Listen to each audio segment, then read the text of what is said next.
اور اگر کچھ نہ پہنچ پائے تھے کربلا تو وہ اتنی ہوں گے جتنے کربلا میں تھے. تو اس طرح 1% یا 2% مسلمان ایسے رہ گئے تھے جنہوں نے یزید کی بیعت سے انکار کیا تھا. 98-99% مسلمانوں نے، کافروں کی بات میں نہیں کر رہا، مسلمانوں نے جو لا الہ الا اللہ پڑھتے تھے، جو محمد رسول اللہ پڑھتے تھے، جو نمازیں پڑھتے تھے، جو جمعے پڑھتے تھے، جو مسجدیں آباد کیے ہوئے تھے، جو روزے رکھتے تھے، جو حج کو آئے ہوئے تھے. آپ کو پتا ہے نا جب امام حسین نے حج کو چھوڑا تھا تو آیا مکہ مکرمہ حاجیوں سے چھلک رہا تھا یا نہیں؟ حکومت کس کی تھی؟ یزید کی تھی. حکومت یزید کی تھی. مکہ حاجیوں سے بھرا ہوا تھا. اب بتا اس حج کا کیا فائدہ جو حج یزید کو لعنت کرنے سے روکے؟ اس نماز کا کیا فائدہ جو یزید کی حمایت میں ہو؟ اس روزے کا کیا فائدہ جو یزید کے بارے میں نرم گوشہ رکھنے کی کوشش کرے؟ اسی لیے یہ تمہاری عزاداری کا معجزہ ہے کہ جس نے یزید جیسے خبیث کو اتنا لعنتی ثابت کیا ہے کہ اب امت مسلمہ کی اکثریت یزید کو لعنتی کہہ رہی ہے اور حسین کو اپنا امام مان رہی ہے. تو اس لیے میرے عزیز دوستو، یہ لوگ جو کبھی کبھی نرم زبان استعمال کرتے ہیں ان کے بارے میں انہیں بھی یہ مشورہ دوں گا، یزید کے بارے میں تیرے دل میں نرم گوشہ نہیں ہونا چاہیے، نہیں ہونا چاہیے، نہیں ہونا چاہیے. اتنا ہی یزید سے نفرت کر جتنا شیطان سے نفرت کرتا. کیا خیال ہے؟ انسانوں میں بھی کوئی شیطان ہوتے ہیں یا نہیں؟ انسانوں میں بھی کوئی شیطان ہوتے ہیں یا فقط جنوں میں شیطان ہوتے ہیں؟ ابلیس خود تو کان من الجن ففسق عن امر رب. ابلیس جنات میں سے ہے اور اس نے خود کہا تھا خلقتنی من نار وخلقتہ من طین. اے اللہ تو نے مجھے پیدا کیا ہے آگ سے اور آدم علیہ السلام کو پیدا کیا ہے خاک سے. اب جو آگ سے پیدا ہوں وہ کون سی نوع ہوتی ہے؟ خلق الجن من مارج من نار. اللہ نے جنات کو خلق کیا ہے آگ کے شعلے سے اور انسان کو خلق کیا ہے مٹی سے. آیا مٹی والا افضل ہے یا آگ والا؟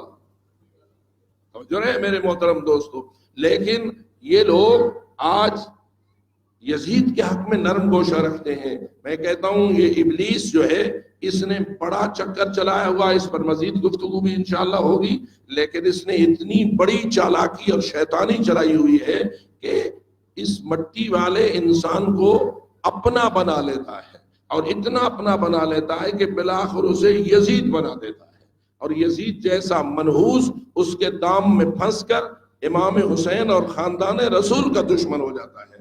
اور معلوم ہوا کہ ہمیں یزید کے حق میں کوئی نرم گوشہ نہیں ہونا چاہیے. اور یہ بھی یاد رکھیے، اس بات پہ بھی ضرور تحقیق کیا کیجئے کہ یزید کیسے برسر اقتدار آ گیا اور یزید کے اقتدار کے اسباب کیا بنے، اس پہ بھی ضرور غور ہونا چاہیے. یہ عالم اسباب ہے، یہ عالم علل و اسباب ہے. کوئی چیز بغیر سبب کے وجود میں نہیں آتی. اگر کوئی بدماش بنتا ہے تو اس کی بدماشی کے پیچھے بھی کچھ اسباب ہوتے ہیں. اگر کوئی نیک اور صالح بنتا ہے تو اس کے صالح ہونے کے پیچھے بھی کچھ نہ کچھ عوامل اور اسباب ہوتے ہیں. ہمیشہ آپ دیکھ رہے ہوتے ہیں نا، آج کل جب ٹی وی پر تبصرے ہو رہے ہوتے ہیں، جو کچھ کسی نے کہا ہے مل بیٹھ کر تبصرے کر رہے ہوتے ہیں، اس نے ایسا کیوں کیا، اس نے ایسی پالیسی کیوں اپنائی، اس نے یہ جملہ کیوں کہا، کیوں کرتے رہتے ہیں. کوئی کچھ کہتا ہے، کوئی کچھ کہتا ہے. معلوم ہوا فقط جملہ سن کے مطمئن نہیں ہوتے، اس جملے کے پیچھے جو کچھ عوامل و اسباب ہوتے ہیں ان کو تلاش کرنے کی کوشش کی جاتی ہے. اب مثلا آپ ہندوستان کے بارے میں جو کچھ ہو رہا ہے یہ تلاش کر رہے ہو یا نہیں کہ کشمیریوں پر مودی نے ایسا ظلم کیوں شروع کر دیا ہوا ہے، اس کا نظریہ کیا ہے، اس کا خیال کیا ہے، اس کا آئندہ منصوبہ کیا ہے، وہ پیچھے کیا تھا، اس نے پہلے مسلمانوں کے ساتھ کیا ظلم کیا تھا، وہ کیسے برسر اقتدار آیا، اسی ظلم کی بنیاد پر وہ برسر اقتدار آیا، اسی مسلمانوں سے نفرت کی بنیاد پر اسے ووٹ ملا. معلوم ہوا تنہا مودی مجرم نہیں ہے. پتہ نہیں میری بات آپ تک پہنچ رہی ہے نہیں؟ تنہا مودی مجرم نہیں ہے، بلکہ وہ پورا معاشرہ مجرم ہے جس نے مودی کو ظالم بنایا ہے۔ لہذا ہم ایک مودی تک بات کو محدود نہیں رکھیں گے، بلکہ اس کے پیچھے جو عوامل ہیں، اس کے پیچھے جو اسباب ہیں، اس کے پیچھے جو ماحول ہے، اس کی جیسے تربیت ہے، اس کو جس نے پالا ہے، اس کو جس نے بڑا کیا ہے، جس نے اس کو نظریات تزریق کیے ہیں، ان سب باتوں کا جائزہ لینا پڑے گا۔ تو معلوم ہوا یزید کا اقتدار پہ آنا، اس کے جو عوامل اور اسباب ہیں ان پہ بھی توجہ کرنے کی ضرورت ہے۔ مل کے بآواز بلند صلوات پڑھ لیں۔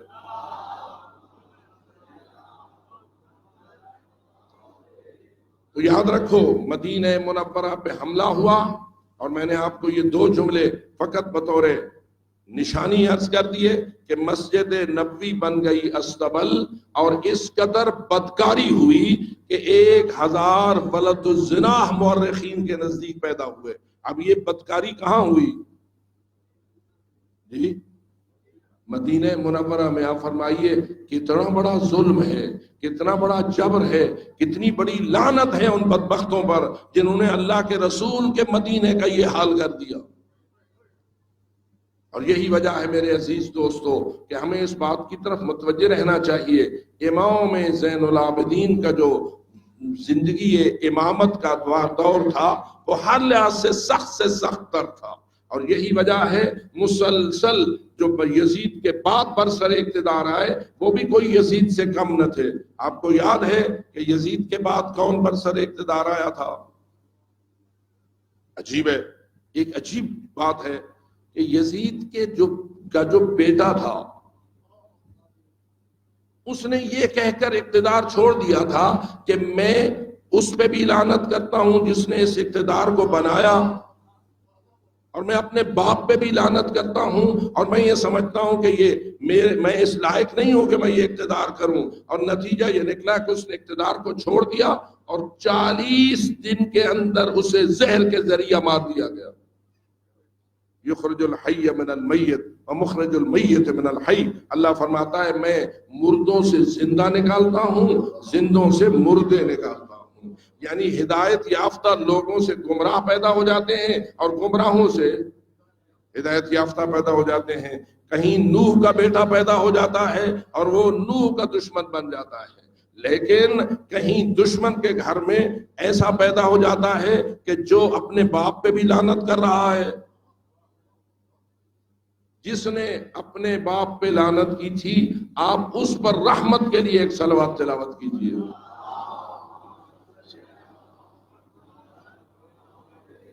تو امام سجاد کا دور انتہائی مشکل دور تھا، اور بنی امیہ یعنی بعد کو مروان ابن حکم اور اس کے سارے بیٹے عبد الملک ابن مروان وغیرہ سارے برسر اقتدار آئے تھے، اور ہر ایک اپنے مقام پر گندے کردار کے مالک لوگ تھے۔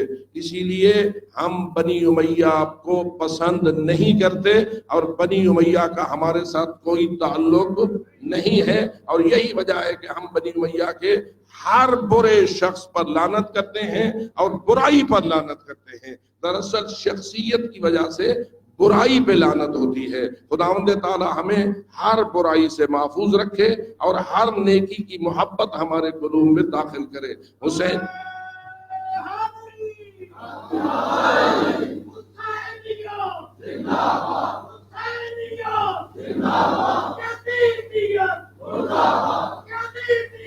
مرد آباد، زندہ آباد،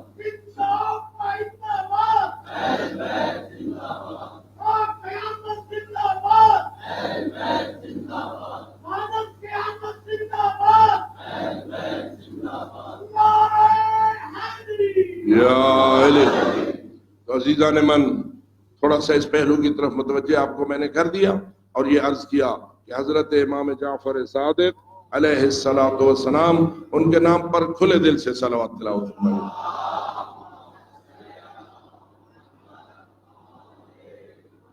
آپ فرماتے ہیں کہ اگر رات ہونے سے پہلے دن کو سورہ یاسین پڑھی جائے اس کا فائدہ کیا ہوگا؟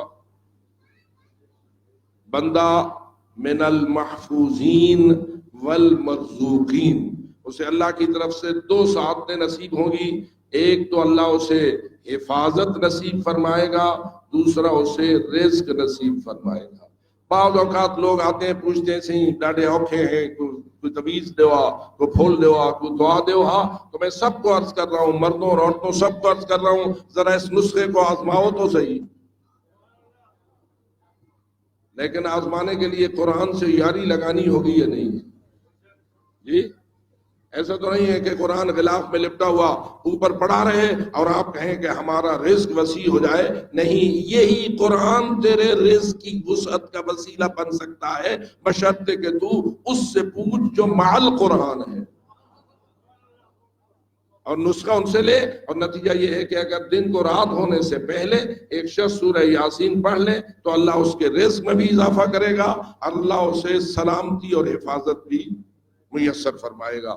پھر دوسرے جملے میں فرماتے ہیں جو رات کو صبح ہونے سے پہلے سورہ یاسین پڑھ لے، وجہ ہے یعنی رات کے کسی لمحے میں سورہ یاسین پڑھے تو اللہ اس کی حفاظت کے لیے 1000 فرشتے معین کرتا ہے۔ پروگرام آپ کا اپنے گھر میں فرشتوں کو بلانے کا ہے؟ جی اپنے گھر میں فرشتوں کو دعوت دینے کا پروگرام ہے؟ وہ فرشتے جو حفاظت کرتے ہیں، یہ بھی فرشتے ہیں، ان کا آپ کے ساتھ ہونا اور ہے، لیکن وہ فرشتے جو سورہ یاسین کی تلاوت کے صدقے آپ کے گھر میں آئیں گے،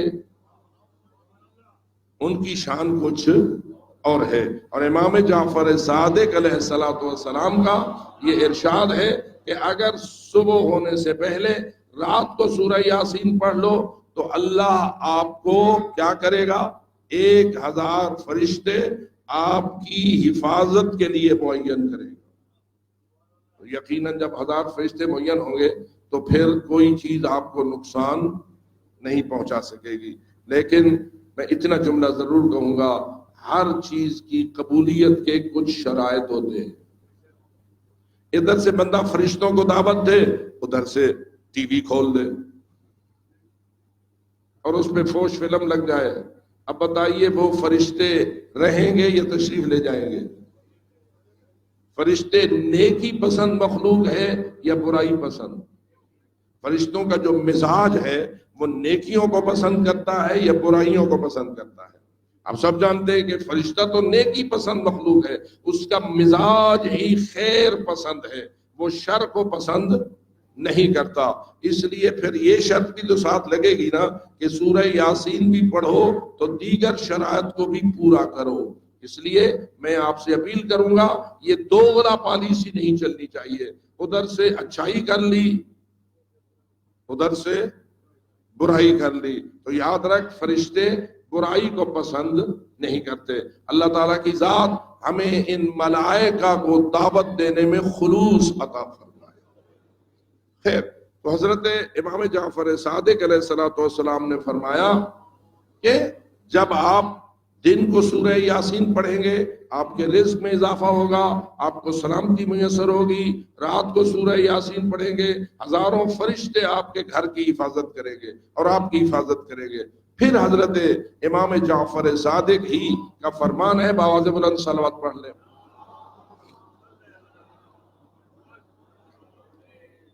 اگر کوئی شخص سخت مریض ہو اور مبتلا ہو جائے سکرات موت میں، سکرات موت، موت کی تلخی، موت کے وقت کے مشکل حالات، آپ دیکھ رہے ہوتے ہیں کچھ بندے نہ جی رہے ہوتے ہیں نہ مر رہے ہوتے ہیں، یعنی وہ اتنے سخت مریض اور اتنے سخت پریشان ہو جاتے ہیں، نہ روح نکلتی ہے اور نہ روح برقرار رہتی ہے، اور اسے کہتے ہیں سکرات موت۔ اب حضرت امام جعفر صادق علیہ السلام فرماتے ہیں، امام علیہ السلام، کہ اگر اس کے قریب سورہ یاسین کی تلاوت کی جائے، یا وہ خود سورہ یاسین کی تلاوت کی کرے یا اس کے قریب سورہ یاسین کی تلاوت کی جائے، تو جنت کا ایک فرشتہ ایک مشروب لے کے آتا ہے، جنت کا رضوان ایک مشروب لے کے آتا ہے اور وہ اسے مشروب پلاتا ہے اور کہتا ہے آؤ چل جنت چلیں. نتیجتاً سکرات موت کا خاتمہ ہو جاتا ہے اور اس کو آرام اور عزت کی موت نصیب ہو جاتی ہے. اور سب سے بڑی بات یہ ہے موت ہی فقط نصیب نہیں ہوتی بلکہ جنت کا راستہ اس کے لیے کھل جاتا ہے. سورہ یاسین کے بارے میں لوگ کہتے ہیں جی یہ سورہ یاسین پڑھتے ہیں مارنے کے لیے. بابا مارنے کے لیے نہیں، موت آئے گی تو جنت جائے گا. کیا خیال ہے؟ مرنے کے بغیر تو انسان جنت نہیں نہ جائے گا. موت پر حق ہے یا نہیں؟ جب پر حق ہے تو سورہ یاسین ایک ایسا وسیلہ ہے کہ جس وسیلے سے انسان کی موت آسان بھی ہو جاتی ہے اور انسان کے لیے جنت بھی آسان ہو جاتی ہے. اور کتنا نیک بخت ہے وہ شخص جسے جنت کا فرشتہ آ کے شربت پلائے اور جنت لے جائے. جو اس شربت کو پسند کرتا ہے بآواز بلند صلوات بھیجے.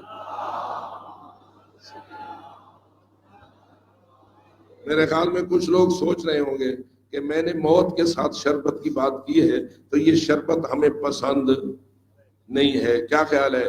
سوچ سمجھ کے کہہ رہے ہو کہ یہ شربت آپ کو پسند ہے؟ جی موت اپنے وقت پہ آتی ہے. موت کا لمحہ اللہ کے ہاں معین ہوتا ہے، نہ اس سے پہلے آتی ہے نہ اس کے بعد ہوتی ہے. لہذا موت نے تو اپنے لمحے کے وقت آنا ہے. بہتر ہے کہ آرام کی موت آئے یا مصیبت کی موت آئے، جہنم لے جانے والی موت آئے یا جنت لے جانے والی موت آئے. جو جنت والی موت چاہتا ہے وہ سورہ یاسین کو وسیلہ بنائے اور بآواز بلند صلوات پڑھے.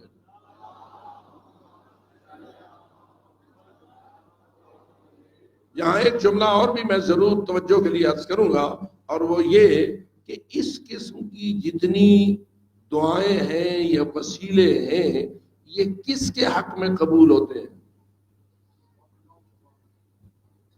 ہر کس و ناکس کے حق میں قبول ہوتے ہیں یا اس کے حق میں قبول ہوتے ہیں جس کے دل میں ولایت علی ہوتی ہے؟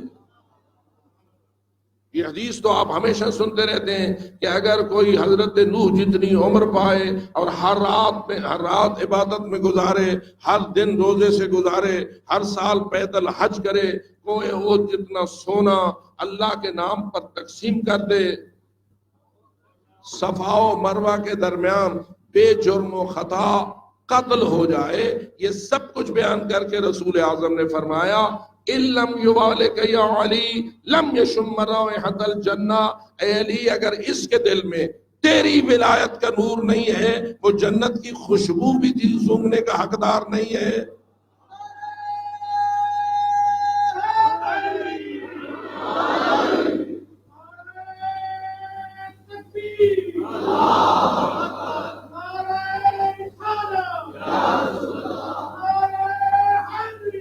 یا علی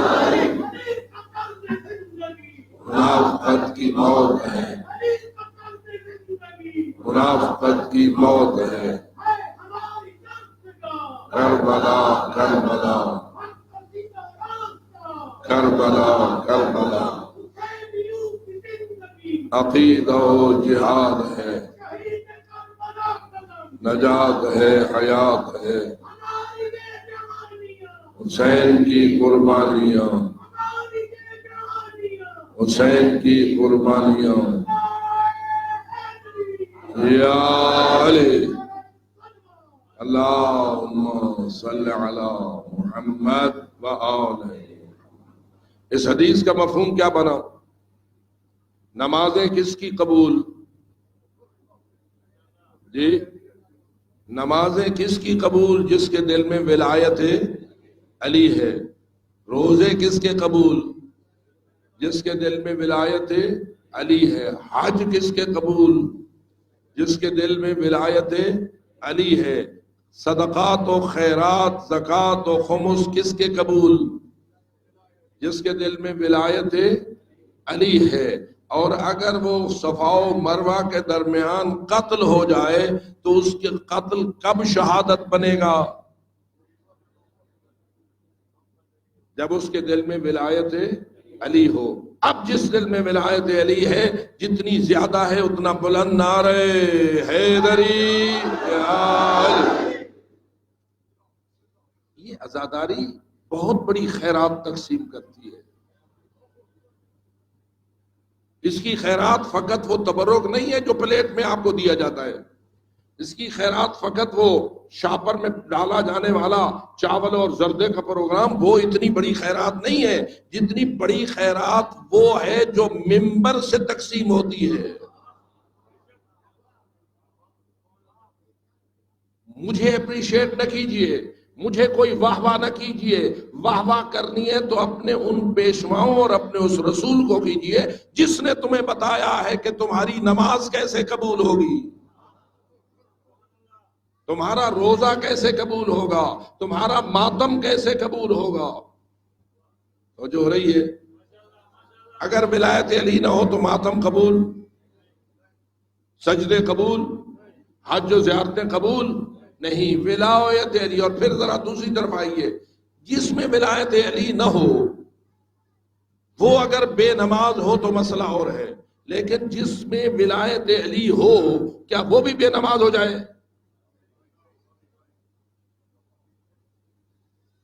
یہ مسئلہ بڑا سنگین ہے، یہ مسئلہ بڑا سنگین ہے۔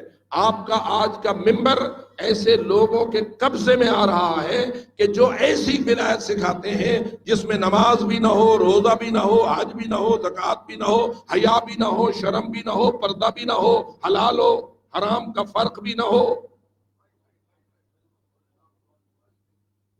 آپ سب کا فریضہ ہے اور میری ذمہ داری ہے کہ میں آپ کو اس بات کی توجہ کروں، ان لوگوں کو اس عزاداری میں داخل ہونے کی اجازت نہ دو جن کے دل میں نماز کی نفرت ہو۔ نماز لائق محبت ہے یا لائق نفرت ہے؟ کیوں؟ آخر کیوں اتنی محبت ہوگی نماز سے ہمیں؟ اس لیے کہ جس ہستی کا ہم کلمہ پڑھتے ہیں وہ کتنے نمازی تھے۔ آپ کلمہ پڑھتے ہیں لا الہ الا اللہ، آگے بڑھیے، محمد رسول اللہ، علی ولی اللہ، وصی رسول اللہ، وخلیفتہ بلا فصل۔ محمد رسول اللہ سے لے کر وخلیفتہ بلا فصل تک 14 ہستیاں ہماری مولا ہیں، اور لا الہ الا اللہ ان سب کا مولا ہے۔ اب بتائیے ان 14 معصوم ہستیوں میں سے کون سی ہستی ایسی ہے جس نے ایک نماز بھی ترک کی ہو؟ ہماری زندگی میں 5 نمازیں روز واجب ہوتی ہیں یا نہیں؟ مہینے میں کتنی ہو گئی؟ 30 ضرب 5 150۔ اب ضرب 12 کیجئے، 1800 ہو جائیں گی۔ ایک سال میں 1800 نمازیں تو واجب ہو جاتی ہیں۔ اب یہ ساری زندگی اگر 50 سال 60 سال 70 سال کی زندگی ہے تو کتنی نمازوں کا حساب دینا ہوگا، کتنے سجدوں کا حساب دینا ہوگا، کتنے رکوعوں کا حساب دینا ہوگا۔ اب ذرا پلٹ کے دیکھ، 63 سال کی زندگی ہے تیرے رسول کی، اور 63 سال کی زندگی ہے مولا علی کی۔ واجب نماز تو بجائے خود مستحب نمازوں کی بھی اتنی کثرت ہے کردار معصومین میں کہ لوگ حیران ہو جاتے ہیں کہ اتنی نمازیں پڑھ کیسے لیتے تھے،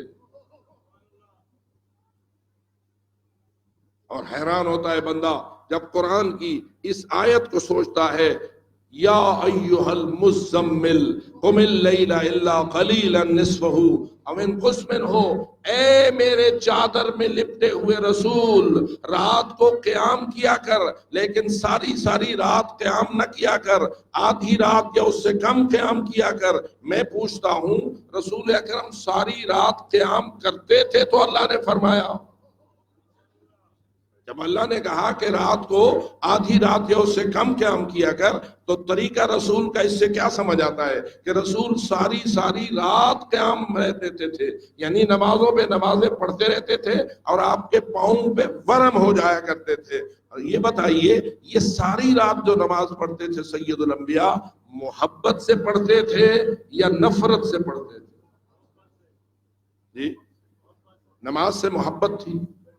نماز سے اگر رسول اکرم کو محبت تھی ہمیں رسول سے محبت ہے یا نہیں؟ جی جس کو پاک پیغمبر سے محبت ہے بآواز بلند صلوات بھیجے.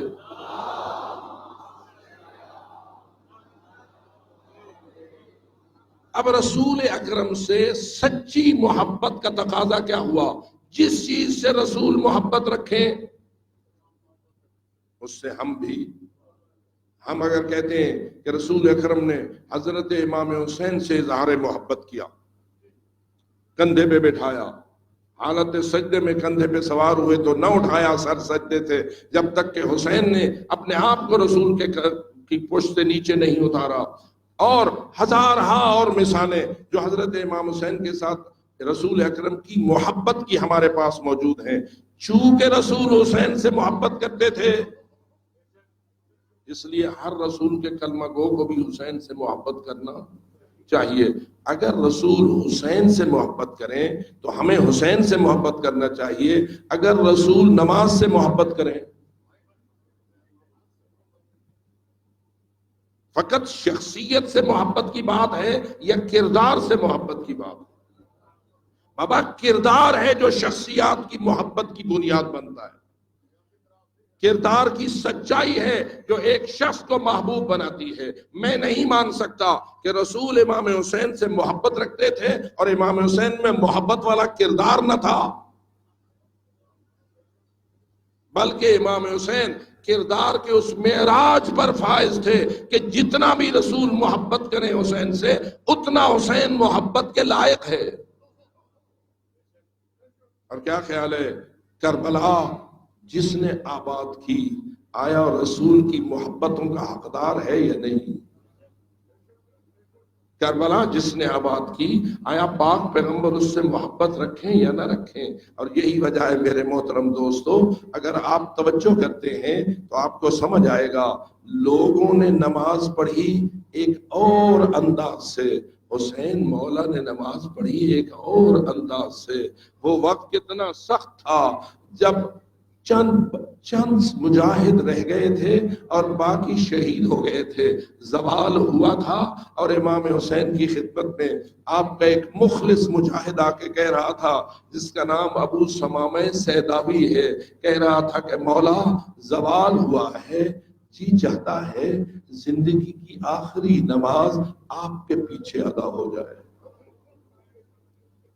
کیا خیال ہے یہ لوگ امام حسین کے کتنے مخلص لوگ تھے اور ان کے قلب میں محبت نماز کس مقام پر فائز ہو چکی تھی کہ تیر و تلوار ہے، شہادت کا بازار ہے، خون ہے جو کربلا میں بہہ رہا ہے، کتنے لاشیں گر گئے ہیں، کچھ بچ گئے ہیں، زوال ہو گیا ہے. تو ابو ثمامہ سیداوی جو یہ جملہ کہہ رہا ہے اس سے کیا ثابت ہوتا ہے؟ یہ ابو ثمامہ سیداوی اس سے پہلے بھی اول وقت میں نماز پڑھنے کا پابند تھا یا آج نماز پڑھ رہا تھا؟ ہر دانا کیا کہے گا؟ یہ ابو ثمامہ سیداوی ہمیشہ سے اول وقت میں نماز پڑھنے کا پابند تھا، اور ایسا پابند تھا کہ تیروں اور تلواروں کے سائے تلے بھی اسے اول وقت نہیں بھولا. کیا یہ پیاسا تھا یا نہیں؟ جی ابو ثمامہ سیداوی 3 دن کی پیاس نبھائے ہوئے تھا یا نہیں؟ ہم سے تو 2 گھنٹے کی پیاس نہیں برداشت ہوتی. ذرا دیکھو تو صحیح، آج کا جلوس ماتم شروع ہوں گے تو آپ کیوں ان ماتمیوں کے گرد و نواح میں پانی اور دودھ کی سبیلیں لگاتے ہیں؟ اس لیے کہ بیچارے ماتم کریں گے تو پیاس لگے گی، پیاس لگے گی تو ان کے لیے ضروری ہے کہ ہم ان کے کوئی پیاس کے مٹانے کا انتظام کریں. نتیجتاً شربت، سبیلیں دودھ کی اور پانی ٹھنڈے کی لگا لیتے ہو. ذرا بتاؤ تو صحیح ان کا کیا حال تھا؟ جن پر 7ویں سے پانی بند ہو گیا تھا، شدت پیاس کی کیا حالت تھی، سخت پیاس کے باوجود بھی اس کے ذہن پہ یہ اثر نہیں ہوا کہ اسے نماز کا اول وقت بھول گیا ہو، بلکہ امام کی خدمت میں حاضر ہے اور کہتا ہے کہ مولا زوال ہو گیا ہے، آپ نماز پڑھائیں، میں چاہتا ہوں ہماری آخری نماز بھی آپ کی ابتدا میں ادا ہو جائے۔ آپ ذرا بتائیے نماز قضا کس وقت ہوتی ہے؟ ظہر و عصر کی نماز غروب کے وقت جا کے قضا ہوتی ہے نا، یہ تو زوال کا وقت تھا۔ کیا اس ابو ثمامہ سیداوی کو معلوم نہ تھا کہ ابھی نماز کا وقت وسیع ہے، چلو پھر پڑھ لیں گے؟ نہ، بلکہ اس نے امام حسین کی خدمت میں عرض کیا کہ مولا اول وقت کی نماز کی شان کچھ اور ہے اور آخر وقت کی نماز کی شان کچھ اور ہے، اور اسی لیے روایات میں ہے کہ اگر کوئی نماز کو تاخیر سے پڑھے اور آخری وقت میں پڑھے تو نماز اس کو یہ کہہ کے چلی جاتی ہے تو نے میری عزت نہیں کی۔ توجہ ہے میرے محترم دوستو، تو نے میرا احترام نہیں کیا اور مجھے اس قسم کی نماز بنایا ہے کہ جو ایک قسم کی نیم مردہ قسم کی نماز ہے، اس لیے تجھے یہ چاہیے کہ تو اول وقت میں نماز پڑھ۔ اور معصومین فرماتے ہیں ہمارا وہی ہے جو اول وقت میں نماز پڑھے، جو دیر سے پڑھے اس کا ہمارے ساتھ کیا تعلق ہے؟ بس میرے محترم دوستو آؤ، اب یہ ابو ثمامہ سیداوی نماز کے لیے درخواست کر رہا ہے، امام نے کیا فرمایا؟ کیا امام نے یہ فرمایا جنگ ہو رہی ہے، تیر و تفنگ ہے، قتل و غارت کا بازار ہے، خون کی بارش ہے، اس وقت تو نماز کا نام لیتا ہے؟ نہ، فرماتے ہیں جعلک اللہ من المصلین، اللہ تجھے نمازیوں میں سے قرار دے، حشرک اللہ من الذاکرین، اللہ تجھے ذکر خدا کرنے والوں میں سے محشور فرمائے، ذکرتنی الصلاۃ، تو نے اس وقت ہمیں نماز یاد دلائی، دیکھا تو زوال ہو چکا تھا۔ اب امام نے کہا ان ظالموں کو کہو تھوڑی دیر کے لیے جنگ بند کرو تاکہ نماز ادا ہو جائے۔ میرے عزیزوں، ان بدبختوں نے جواب کیا دیا؟ کتنے خبیث تھے، کتنے شیطان تھے، کتنے یزید تھے کہ امام حسین کو جواب بھیجا کہ تیری نماز قبول نہیں۔ کیوں قبول نہیں؟ اس لیے کہ تو نے یزید کی بیعت سے انکار کر رکھا ہے۔ اب نظریات کا فرق آپ نے دیکھ لیا، جو امام حسین کے ساتھی تھے ان کا نظریہ کیا تھا اور جو امام حسین کے قاتل تھے ان کا نظریہ کیا تھا۔ وہ بیعت کے انکار کو نماز کی قبولیت کے راستے میں رکاوٹ سمجھتے تھے، جبکہ حق یہ ہے یہ بیعت کا انکار ہی حسینیت کی بنیاد ہے، یزید کی بیعت کا انکار حسینیت کی بنیاد ہے۔ اور یہی وجہ ہے کہ حضرت نے باوجود اس کے کہ ان ظالموں نے جنگ بند کرنے سے انکار کر دیا، لیکن کیا تیرے مولا نے نماز سے انکار کر دیا؟ یہ ہے نا حسینیت، اس کو ضرور بیداری کے ساتھ سمجھنا چاہیے۔ اب جب حالات ایسے تھے کہ دشمن جنگ بند نہیں کر رہے تھے، یعنی وہ دوران نماز بھی حملے کریں گے، امام حسین کو معلوم تھا یا نہیں؟ علم میں تھا کہ وہ دوران نماز حملہ کریں گے۔ اب نماز جو ہم پڑھیں گے تو وہ کریں گے حملہ، تو بہانہ تو بن سکتا تھا نا کہ اب وہ حملہ کریں گے، ابھی نماز کو ملتوی کر دو، لیکن نہ، تیرے مولا نے اسی خاک کربلا پر کھڑے ہو کر نماز شروع کر دی۔ میں آپ سب سے پوچھتا ہوں کیا کوئی جانماز بچھائی گئی ہوگی؟ کیا کوئی صف بچھائی گئی ہوگی؟ کیا کوئی دری بچھائی گئی ہوگی؟ نہ، وہی خاک کربلا تھی اور زہرا کا لال تھا، وہی خاک کربلا تھی جسے آپ خاک شفا کہا کرتے ہیں، اور زہرا کے دل کا چین حسین تھا، مصلی امامت تھا۔ مصلی تو میں کہہ رہا ہوں، ورنہ وہاں کوئی نہ مصلی تھا نہ جانماز تھی، خاک پہ کھڑا ہو گیا زہرا کا لال، اور بچے کھچے ساتھیوں نے پیچھے صف باندھ لی۔ اب دو مجاہدوں کو البتہ معین کیا کہ تم کھڑے ہو جاؤ میرے سامنے، یہ حملہ کریں گے، تم دفاع کرو، ہم اللہ کی نماز پڑھیں گے، ہم اللہ کی نماز پڑھیں گے۔ کیا خیال ہے حسینی کو نمازی ہونا چاہیے یا نہیں ہونا چاہیے؟ اے ماتمدارو، اے عزادارو، اے غم حسین میں رونے والوں، اے غم حسین میں ماتم کرنے والوں اور والیوں، تم سب کو یاد رہنا چاہیے کہ یہ ماتم رکاوٹ نہ بنے نماز کے اندر، بلکہ ماتم نماز کی اہمیت کو اور زیادہ اجاگر کرے، اور بھرے بازاروں میں کھڑے ہو کر نماز پڑھو تاکہ دنیا کو پتہ چلے ہم اس کے ماننے والے ہیں جس نے تیروں کی برسات میں نماز پڑھی ہے، جس نے تیروں کی بارش میں نماز پڑھی ہے۔ آئیے حضرت زہیر ابن قین اور حضرت سعید ابن عبداللہ حنفی، یہ دو مجاہد ہیں جنہیں امام حسین نے اپنے سامنے کھڑا کر دیا اور فرمایا تم دفاع کرو، ہم عبادت کریں۔ میں آپ سے پوچھتا ہوں، ادھر سے اللہ اکبر کی تکبیرت و احرام کہی گئی تو کیا دشمنوں نے اپنی تلواریں نہم میں ڈال دیں اور اپنے تیروں کو روک دیا؟ نہ، وہ خبیث تیار ہو گئے۔ ادھر سے نماز پڑھ رہی تھی، ادھر سے تیروں کی برسات شروع ہو چکی تھی۔ اب یہ دو مجاہد اللہ جانے کتنے عظیم مجاہد ہیں، کتنے عظیم مجاہد ہیں۔ انسان کی فطرت تو یہ ہے کہ اگر کوئی پتھر میری طرف آ رہا ہو تو میں لاشعوری طور پر اس سے بچ نکلنا ہوں اور دور چھلانگ لگا کے چلا جاتا ہوں، لیکن میری لاکھوں مرتبہ جان قربان، اے سعید ابن عبداللہ حنفی، ارے زہیر ابن قین، تم دونوں پر کہ تیر آ رہا تھا، دشمن حسین کو نشانہ بناتے تھے اور یہ مجاہد اپنے بدن پہ تیر لے رہے تھے، کوئی سینے پہ لگتا، کوئی پیٹ پہ لگتا، کوئی بازو پہ لگتا، نماز چلتی رہی، تیر برستے رہے اور یہ دونوں مجاہد اپنے بدن پہ لیتے رہے۔ تیر جیسر سے بھی آتا تھا بڑھ کر اپنے بدن کو پیش کر دیتے تھے۔ اب ذرا مجھے بتا، 2 رکعت نماز تھی اور اس 2 رکعت نماز کا جب سلام امام نے پھیرا تو کیا حال تھا؟ سعید کے بدن میں 13 تیر پیوست ہو چکے تھے، اور یہ 13واں تیر ایسا سخت تھا کہ جس نے سعید کو زمین پر گرنے پہ مجبور کر دیا۔ تڑپ رہا ہے سعید، اٹھے ہیں حسین مظلوم، سلام پھیر کے اٹھے اور اس سعید کے تڑپتے ہوئے بدن کو، اس کے سر کو سنبھالا، اپنی گود میں لیا اور دیکھا سعید نے تو سامنے چہرہ وجہ اللہ حسین کی زیارت نصیب ہوئی۔ میں کہتا ہوں اے سعید، جیسے تیرا نام تھا ویسے ہی تجھے شہادت حاصل ہو گئی۔ تو نے اپنی موت سے پہلے زہرا کے لال کے چہرہ اقدس کی زیارت کی اور تجھے وہ چیز نصیب ہوئی جو شاید ہی کسی کو نصیب ہو۔ لیکن اس وقت سعید نے ایک سوال کر لیا، آئیے مل کر سوچئے، سعید تو ویسے بھی سعید ہے، تو امام حسین کے اوپر جان قربان کر رہا ہے، ان کی نماز پہ جان فدا کر رہا ہے، لیکن حضرت سعید امام حسین سے یہ سوال کرتے ہیں، حل وفیت یا ابن رسول، حل وفیت یا ابن رسول اللہ، اے فرزند رسول، کیا میں وفا کر سکا؟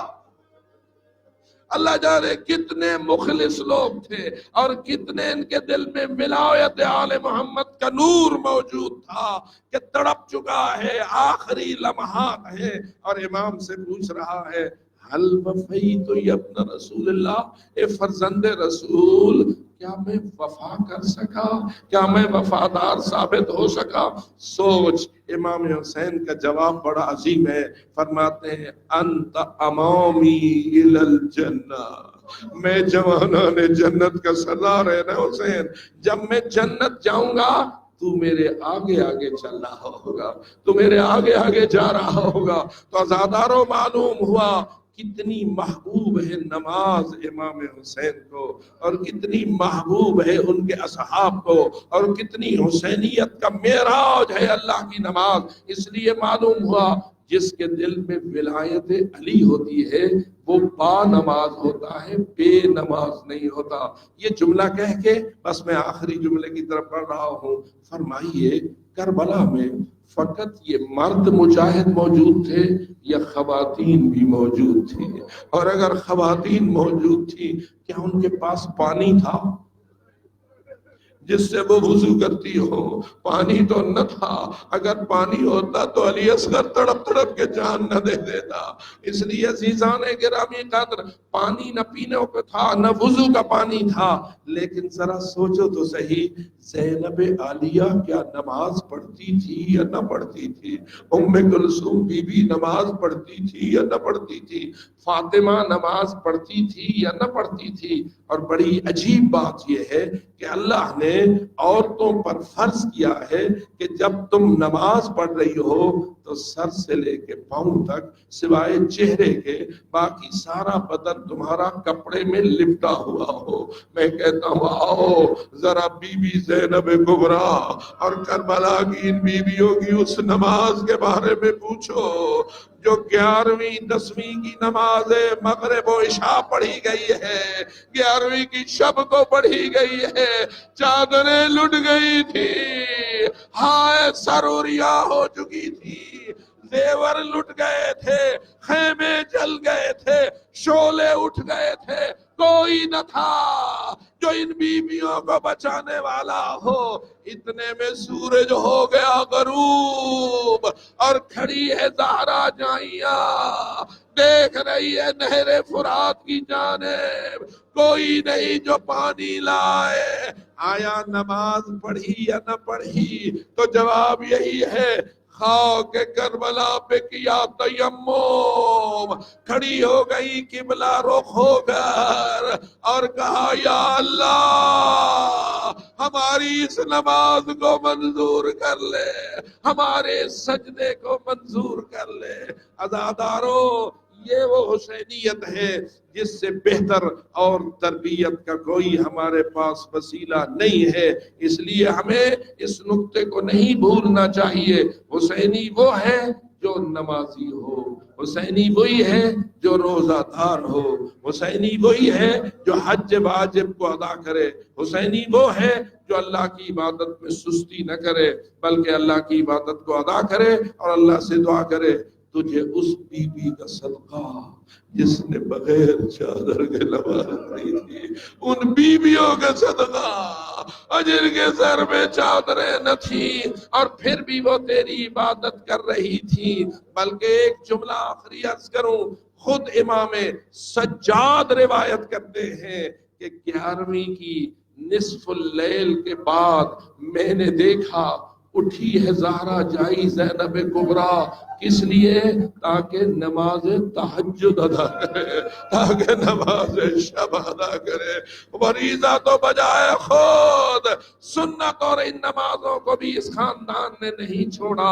اس لیے اللہ سے دعا کریں خداوندہ ہمارے دل میں اپنی عبادت کی محبت داخل فرما، اپنی عبادت کا انس داخل فرما اور ہماری عبادات کو قبول فرما، ہماری نمازیں قبول فرما، ہمارے روزے قبول فرما، ہماری عزاداری قبول فرما، ہمارے ماتم قبول فرما، ہماری نیازیں قبول فرما۔